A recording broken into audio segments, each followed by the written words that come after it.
Welcome back to YouTube channel the Bongologist. তো আজকে আমরা চলে এসেছি আপনাদের জন্য একটা নতুন জায়গার সন্ধান নিয়ে। আজকে আমরা আছি মাইসোর গার্ডেন বা মহীশূর উদ্যানে। আর এই মাইসোর গার্ডেনটা কিন্তু মাইসোরে নয়, এই গার্ডেনটা কিন্তু আমাদের কলকাতার বুকে কালীঘাটে অবস্থিত। চলুন তাহলে আপনাদেরকে দেখাই এই সুন্দর মাইসোর গার্ডেন। মন্দিরের সামনে যে বিশাল আকার গেটটি রয়েছে তার সৌন্দর্য আপনাদের নজর কাড়বে। নকশায় ভরা এই সাদা রঙের গেটটির ওপর অধিষ্ঠান করছেন মা লক্ষ্মী। তো এবার আমরা ফাইনালি ঢুকবো এই মাইসোর গার্ডেনের ভিতরে। আসুন ভিতরে গিয়ে আপনাদেরকে দেখাচ্ছি পুরো জায়গাটা।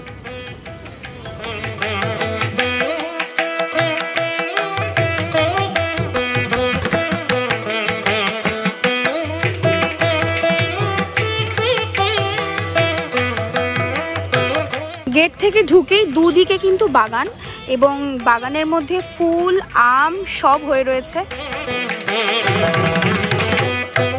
মন্দির প্রাঙ্গণটি নানান ধরনের ফুল দিয়ে সাজানো, যা কিন্তু আপনার নজর কাড়বে।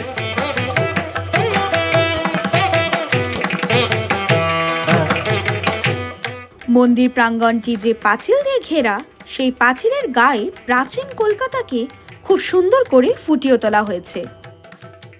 এই ঢুকে এই লনের মধ্যে কিন্তু একটা খুব সুন্দর ফোয়ারা রাখা আছে। এই ফোয়ারাটা থেকে যখন সন্ধেবেলা লাইট হবে আর জল বেরোবে তখন কিন্তু অসম্ভব সুন্দর দেখতে লাগবে। তো অবশ্যই সেটা দেখতে হলে কিন্তু এখানে আপনাদেরকে আসতে হবে।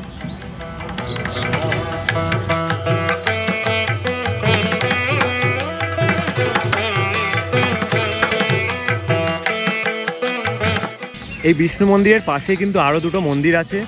এই সামনে যে সাদা মন্দিরটা দেখতে পাচ্ছেন মাদিকে, সেটা কিন্তু হচ্ছে কৃষ্ণকালী মন্দির। এটা কিন্তু কলকাতার একমাত্র কৃষ্ণকালী মন্দির। আর তার একদম পাশেই রয়েছে নবরত্ন মন্দির।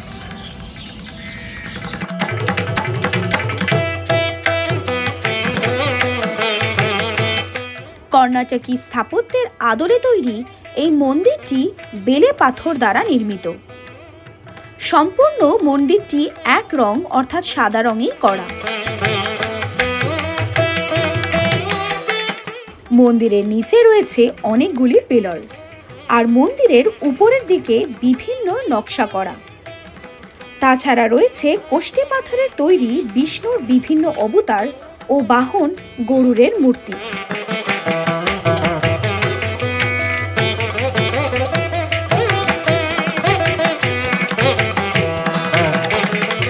বিষ্ণু মন্দিরের গর্ভগৃহে পূজিত হন কোষ্ঠী পাথরের তৈরি ভগবান শ্রীকৃষ্ণ সহ তার 3 অবতার।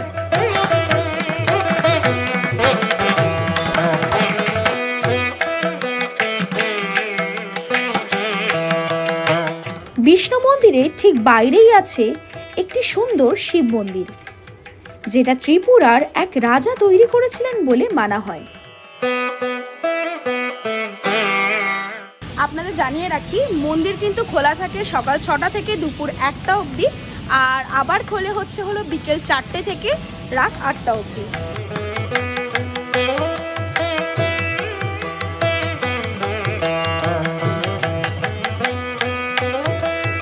আসুন এবার আমরা মন্দির স্থাপনের ইতিহাসটা একটু জেনে নিই। সালটা 1894। তখন ভারতের গভর্নর জেনারেল লর্ড এলগিন কলকাতায় তার সাথে বিশেষ সাক্ষাৎ করতে এসেছিলেন মহীশূরের মহারাজা চামারাজেন্দ্র ওয়াদিয়ার, যিনি মহীশূরের নারী শিক্ষা ও শিল্পীর বিশেষ উদ্যোগী ছিলেন। তার থেকেও বড় পরিচয়, তিনি স্বামী বিবেকানন্দর বিশেষ বন্ধু ছিলেন। কলকাতায় থাকার সময় মহারাজা চামারাজেন্দ্র ওয়াদিয়ার ডিপথেরিয়ায় মারাত্মকভাবে আক্রান্ত হয়েছিলেন এবং দুর্ভাগ্যবশত 33 বছর বয়সেই তিনি মারা যান। তখন কেওড়াতলা মহাশ্মশানের ঠিক পাশেই এই জায়গাটি কেনা হয় তার দাহ করার জন্য। রাতারাতি তৈরি হয় রাজঘাট, ফুলে ফলে সাজানো একটি বাগান ও একটি বিষ্ণু মন্দির। আগে মহীশূরের রাজপরিবার এখানের দেখাশোনা করলেও 80 দশকে রাজপরিবার উদ্যানের দায়িত্ব তুলে দেন কলকাতা পৌরসভার হাতে।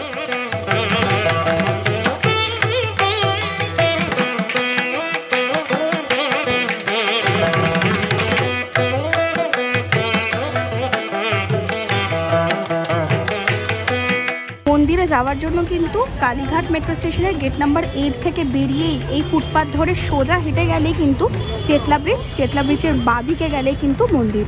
এইদিকে হচ্ছে আমাদের রাসবিহারি থেকে আমরা কালীঘাটের দিকে যেতে গিয়ে রাসবিহারি মোড় থেকে বাঁদিক নিচ্ছি। বাঁদিক নিয়ে এইদিকে হচ্ছে আমাদের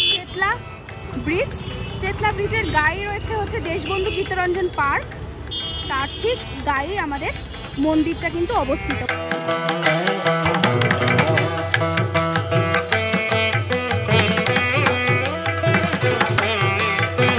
মন্দিরে ঢোকার গেটের একদম বাঁ দিকেই কিন্তু বাইক রাখার জায়গা আছে। তো আপনারা যদি বাইক নিয়ে আসেন তাহলে কিন্তু এখানে বাইক রাখতে পারেন। গাড়ি রাখার খুব একটা জায়গা দেখতে পাচ্ছি না, কিন্তু সামনে রাস্তার উপরেই রাখতে হবে। তাছাড়া বাইক রাখার কিন্তু প্রপার জায়গা আছে এখানে।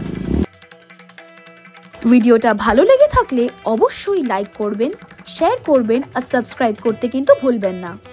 আর আমাদের ভিডিও আপনাদের কেমন লাগছে সেটা জানানোর জন্য অবশ্যই কিন্তু কমেন্ট করবেন।